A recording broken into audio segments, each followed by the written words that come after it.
ലിംഗം നായകനായിട്ടുള്ള ഈ ചിത്രം കാലം എന്ന് പറയുന്ന ചിത്രം സെപ്റ്റംബർ 11 കഴിഞ്ഞ ഏറ്റവും ഒടുവിൽ അതിന്റെ ആദ്യം റിലീസ് വെച്ചിരുന്നത് സെപ്റ്റംബർ 12 ആയിരുന്നു. പക്ഷെ ആ റിലീസിംഗ് ഡേറ്റ് മാറ്റേണ്ടതായി വന്നു. പിന്നീട് സെപ്റ്റംബർ 17 റിലീസ് വെക്കാൻ തീരുമാനിച്ചു. അതും മാറ്റേണ്ടതായി വന്നു. ഒക്ടോബർ മാസത്തിൽ വെച്ചിരുന്നു, അതും മാറ്റേണ്ടതായി വന്നു. അതായത് 10 തവണയാണ് 10 കട്ടിങ്ങുകളാണ് ഈ ചിത്രം. സുഹൃത്തുക്കളെ, ഹാൽ എന്ന് പറയുന്ന സിനിമ നമ്മുടെ ഷൈൻ നിഗാണ് ഇതിലത്തെ നായകനായിട്ടുള്ളത്. ഇതൊന്നുമല്ല വിഷയം. ഷൈൻ നിഗാണ് വിഷയം, അല്ലെങ്കിൽ ഷൈൻ നിഗ എന്ന് പറയുന്ന മുസ്ലിം അഭിനയിച്ച സിനിമയാണോ എന്ന രീതിയിലൊക്കെ ഇതിനൊക്കെ ഇനി ചിലപ്പോൾ ചർച്ചയിലേക്ക് എടുത്തു വരുന്ന കാര്യത്തിൽ സംശയമൊന്നുമില്ല. കാരണം മമ്മൂക്ക വെറും ഒരു മുസ്ലിം ആവുന്ന ഒരു കാലഘട്ടമാണ്. ദുൽഖർ സൽമാൻ വെറും ഒരു മുസ്ലിം ആവുന്ന ഒരു കാലഘട്ടമാണ്. അതുപോലെ തന്നെ ഷൈൻ എന്ന് പറയുന്ന ഈ ഒരു മനുഷ്യൻ കൂടി വെറും ഒരു മുസ്ലിം അഭിനയിച്ച ഒരു സിനിമ ആയതുകൊണ്ട് മാത്രം കൂടുതൽ ശ്രദ്ധയോട് കൂടിയിട്ട് വളരെ കീനായിട്ട് ഇവരെ സിനിമകളൊക്കെ ശ്രദ്ധിക്കേണ്ട ഒരവസ്ഥയിലേക്കൊക്കെ ഇവരെത്തിയിട്ടുണ്ടോ, അല്ലെങ്കിൽ അങ്ങനത്തെ ഒരു അവസ്ഥ ക്രിയേറ്റ് ചെയ്യപ്പെടുന്നുണ്ടോ എന്നുള്ളതാണ് ഇപ്പോൾ നമ്മുടെ ഏറ്റവും വലിയ മുമ്പിൽ കിടക്കുന്ന വിഷയം. സുഹൃത്തുക്കളെ, ഒരു സിനിമയാണ്, ആ ഒരു സിനിമ 3-4 തവണയാണ് റിലീസിംഗ് ഡേറ്റിന് മാറ്റിവെക്കുന്നത്. ഇപ്പോഴാണ് മനസ്സിലായത് ആ സിനിമയില് രാഗി എന്നും ധ്വജപ്രണാമമെന്നും ഒപ്പം തന്നെ ബീഫ് ബിരിയാണി അങ്ങനെയുള്ള ചില പദങ്ങളൊക്കെ അതിലുണ്ടത്രേ. എന്നീ വാക്കുകളുണ്ട്. അതായത് രാഖി എന്ന് പറയാൻ പാടില്ല, ധ്വജപ്രണാമം എന്നുള്ള വാക്ക് പറയാൻ പാടില്ല. ഇതൊക്കെ സംഘപരിവാരുകാരുമായി ബന്ധപ്പെട്ട കാര്യങ്ങളാണ്. അപ്പൊ മിക്കവാറും ആ സിനിമയിൽ ഒന്നുകിൽ അത്ര സംഗതികളെ അവഹേളിക്കുന്ന രീതിയിലാണ്, അല്ലെങ്കിൽ കളിപ്പിക്കുന്ന രീതിയിലായിരിക്കും ഇത് വന്നിട്ടുണ്ടായിരിക്കുക. ഒപ്പം തന്നെ എനിക്ക് മനസ്സിലാക്കാത്തത് ബീഫ് ബിരിയാണി എന്നുള്ള വാക്കാണ്. ബീഫ് ബിരിയാണി എന്നുള്ള വാക്ക് ഒഴിവാക്കണം ഒരു സിനിമയിൽ നിന്ന് എന്നൊരു വാക്ക് നമ്മുടെ കേന്ദ്ര സെൻസറിംഗ് ബോർഡ് പറയുമ്പോൾ എത്രത്തോളം അപഹാസ്യമായിട്ട് മാറുകയാണ്, അല്ലെങ്കിൽ ഒരു നാണക്കേടൊന്നും ഫീൽ ചെയ്യുന്നില്ല ഇവന്മാർക്ക് എന്നുള്ളതാണ്. നമ്മുടെ നാട്ടിൽ ഇന്നൊരു സിനിമ ഇറങ്ങുമ്പോൾ അതിൽ ബിരിയാണി എന്നുള്ള വാക്കുകളൊക്കെ ഉണ്ടോ, അല്ലെങ്കിൽ മുസ്ലിമായി ബന്ധപ്പെട്ട അല്ലെങ്കിൽ ഹിന്ദുവുമായി ബന്ധപ്പെട്ട വാക്കുകൾ ഏതെങ്കിലും ഉണ്ടോ എന്നൊക്കെ തപ്പി നോക്കേണ്ട ഒരു അവസ്ഥയിലേക്ക് നമ്മൾ എത്തുന്നു എന്നുള്ളതാണ്. എന്തായാലും കേട്ടോ. ചിത്രത്തിൽ പറഞ്ഞിട്ടുള്ള അതിൽ തന്നെ നേരത്തെ സനീഷ് സൂചിപ്പിച്ചതുപോലെ രാഖി, ധ്വജപ്രണാമം, ഒപ്പം തന്നെ ബീഫ് ബിരിയാണി ഇവയെല്ലാം ഉള്ള ദൃശ്യങ്ങളും ഒപ്പം തന്നെ സംഭാഷണങ്ങളും ഒഴിവാക്കണമെന്നുള്ളതാണ് സെൻസർ ബോർഡിന്റെ ആവശ്യം. എന്തായാലും ഈ ചിത്രത്തിന്റെ സംവിധായകൻ ഹാരിസ് മീര ഇയാള് ഹൈക്കോടതിയെ സമീപിച്ചിരിക്കുകയാണ്. സനീഷ്, നന്ദി സഹിൻ. നമുക്ക് ഏതായാലും ആ ചിത്രത്തിന്റെ റിലീസ് പ്രതിസന്ധിയിലാണ്. അത് മാത്രമല്ല, ഇത്രയ്ക്ക് വിചിത്രമായിട്ടുള്ള കാര്യം പബ്ലിക്കായിട്ട് ആവശ്യപ്പെടാൻ മാത്രം പരിഹാസ്യമായിരിക്കുന്നു സെൻസർ ബോർഡ് എന്ന വിചിത്രമായ കാര്യം കൂടെ ഇതിനകത്തോട്. ഇത് ഒരു പരിഹാസ്യമായ രീതിയിൽ അവർ ആവശ്യപ്പെടുന്നു എന്നതിനേക്കാൾ അവരങ്ങനെയൊക്കെ ആവശ്യപ്പെടാൻ ധൈര്യം കാണിക്കുന്നു.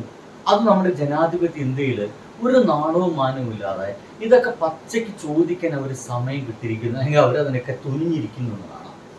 ഇനി അടുത്തൊരു സിനിമക്ക് ഇറങ്ങുന്ന സമയത്ത് കൃത്യമായിട്ടും എനിക്ക് തോന്നുന്നത് ഇറങ്ങാൻ പോകുന്ന സിനിമയിൽ അഭിനയിക്കുന്ന നായകൻ മുസ്ലിം ആണെങ്കിൽ അവൻ മുസ്ലിമിന്റെ വേഷം മാത്രം ചെയ്താൽ മതിയെന്നും, അഭിനയിക്കുന്ന അഭിനേതാക്കളുടെ ജാതി മതം എന്താണോ അത്തരത്തിലുള്ള വേഷങ്ങൾ മാത്രം അവർ ചെയ്താൽ മതിയെന്നും, ഒരു മുസ്ലിമും ഒരു ഹിന്ദുവിന് വേഷം ചെയ്യാൻ പാടില്ലെന്നും, ഒരു ഹിന്ദു ഒരു മുസ്ലിമിന്റെ വേഷം ചെയ്യാൻ പാടില്ലെന്നും, ഒരു മുസ്ലിം ഒരു സിനിമയില് മുസ്ലിമുമായി ബന്ധപ്പെട്ട ഭക്ഷണങ്ങൾ മാത്രം, ഇനി അങ്ങനെയൊക്കെ ഒരു തരംതിരിക്കും. അങ്ങനെയൊക്കെ മുസ്ലിമിന്റെ ഭക്ഷണം, ഹിന്ദുവിന്റെ ഭക്ഷണം എന്ന് പറയുകയാണെങ്കിൽ vegetarian food, non veg food മാത്രമേ യുവമാര് കഴിക്കാൻ പാടുള്ളൂ. ഒരു ഹിന്ദു ഒരിക്കലും ഒരു നോൺ വെജ് ഫുഡ് കഴിക്കുന്ന രീതിയിലുള്ള ഒരു സിനിമ ഒരു കാരണവശാലും എടുക്കാൻ പാടില്ലെന്നും, അത്ര രംഗങ്ങളുണ്ടെങ്കിൽ അതൊക്കെ കട്ട് ചെയ്യണമെന്നും ഒരു മടിയും കൂടാതെ ഇവർ പറയും എന്നുള്ള കാര്യത്തിൽ എനിക്ക് വലിയ സംശയമൊന്നുമില്ല കേട്ടോ. നിങ്ങൾക്ക് സംശയം ഉണ്ടെങ്കിലായി എന്ന് മാത്രമേ ഞാൻ പറയുള്ളൂ. എന്തായാലും ഇതിന് സംവിധായകനും മറ്റും പറയാമെന്ന് കേട്ടു.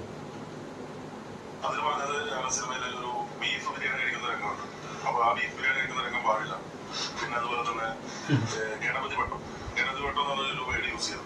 ആ രംഗം പാടില്ല.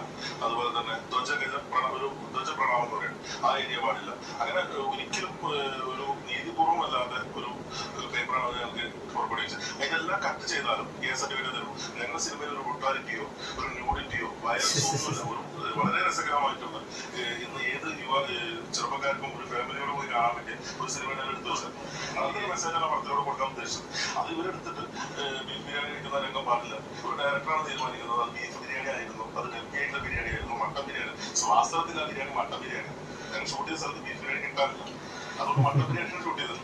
അതിന് സിനിമയിൽ ഒരു ഭാഗത്ത് പറയുന്നുണ്ട് അവിടെ പോയി ബീഫ് ബിരിയാണി കിട്ടും. ആ ബീഫ് ബിരിയാണി എന്ന് ആ സീൻ എടുത്ത് മാറ്റണം. വളരെ എനിക്ക് മനസ്സിലാവാത്തത് ഇപ്പൊ ബീഫ് ബിരിയാണി തന്നെ ആയിക്കോട്ടെ, എന്താണ് യുവമാർക്ക് പ്രശ്നം? ഈ സംഖ്യകൾക്ക് ബീഫ് ബിരിയാണി തമ്മിൽ എന്തൊരു വിഷയം ആലോചിച്ച് നോക്കി. നമ്മളെ മലയാളത്തിൽ ഇറങ്ങുന്ന ഒരു സിനിമയില് ഒരു ബീഫ് ബിരിയാണി കാണിക്കുന്നുണ്ടെങ്കിൽ എന്താണ് വിഷയം? എന്റെ സുഹൃത്ത്, ഞാൻ പറഞ്ഞില്ലേ, ഇവര് നമ്മുടെ ഭക്ഷണത്തിലേക്ക്, നമ്മുടെ സിനിമയിലേക്ക്, നമ്മുടെ കലയിലേക്ക്, നമ്മുടെ സംസ്കാരത്തിലേക്ക്, നമ്മുടെ ജീവിതത്തിലേക്ക് അനാവശ്യമായിട്ട് ഇടപെടുകയാണ്. ഒരു സിനിമയിൽ ബീഫ് ബിരിയാണി എന്നുള്ള വാക്ക് ഇനി ഉപയോഗിക്കാൻ പാടില്ല. ഇതിനൊക്കെ മുട്ടുകുത്തി നിൽക്കുകയാണെങ്കിൽ എൻ്റെ സുഹൃത്തുക്കളെ, ഇനി അങ്ങോട്ട് ഇവരന്മാരുടെ മുമ്പിൽ മുട്ടുകുത്തി നിൽക്കേണ്ടി വരും. ഇനി ഒരു സിനിമ എടുക്കാൻ പോകുമ്പോൾ അതിന് തിരക്കഥൊക്കെ ആദ്യം ഇവന്മാരുടെ മുമ്പിൽ ആദ്യം സബ്മിറ്റ് ചെയ്യണം. ഇതിൽ നിങ്ങൾക്ക് ഇഷ്ടമില്ലാത്ത കാതിന് വെട്ടിക്കളി, ഇതിലങ്ങ് സിനിമ എടുത്തോളാം എന്ന് പറയുന്ന അവസ്ഥയ്ക്ക് എത്തില്ലേ? നമ്മൾ എത്രത്തോളം അപഹാസ്യരായി പോകുന്നു. ഇതിനൊക്കെ എന്ത് തരം പ്രശ്നമാണ്, അല്ലെങ്കിൽ എന്തൊരു തരം അസഹിഷ്ണുതയാണ് ഇവർക്കെന്ന് ആലോചിക്കുക. ബീഫ് എന്ന് കേൾക്കുമ്പോൾ വിളറ് പിടിക്കുന്ന ഒരു കൂട്ടം സെൻസർ ബോർഡിങ് അംഗങ്ങൾ, ധ്വജപ്രണാമം എന്ന് പറയുമ്പോൾ എന്തോ വലിയ പ്രശ്നം സംഭവിക്കാൻ പോകുന്നതെന്നൊക്കെ വിളറ് പിടിക്കുന്ന നമ്മുടെ സെൻസർ ബോർഡ് അംഗങ്ങൾ, രാഖി എന്ന് കേൾക്കുമ്പോൾ അയ്യോ ഇത് നമ്മൾക്കുള്ള ഒരു പണിയാണ് എന്ന് ചിന്തിക്കുന്ന സെൻസർ ബോർഡ് അംഗങ്ങൾ അപഹാസ്യരായി പോവുക എന്നല്ലാതെ വേറെ ഒന്നും എനിക്ക് പറയാനില്ല. നാണം കെട്ട പരിപാടി. അതിന്റെ അപ്പുറത്തേക്ക് വേറെ നമ്മൾക്ക് എന്താ പറയാറുണ്ട്? എന്തായാലും സിനിമ അങ്ങനെയൊക്കെ തന്നെ ഇറങ്ങണം എന്നുള്ളതാണ്. ഇതിന്റെ ഭാഗമായിട്ടെങ്കിലും ആ സിനിമ ഇറങ്ങിയിട്ടില്ല, ആളുകൾ കാണണം എന്നുകൂടി നമുക്ക് വാശി പിടിക്കണം. അങ്ങനെയാണെങ്കിൽ ഈ സിനിമ കണ്ടേ നോക്കൂ. എന്താണ് ഇത്ര അധികം പ്രശ്നം? നമുക്കറിയേണ്ടതല്ലേ? നമുക്കറിയാം. കാത്തിരിക്കാം. ബൈ.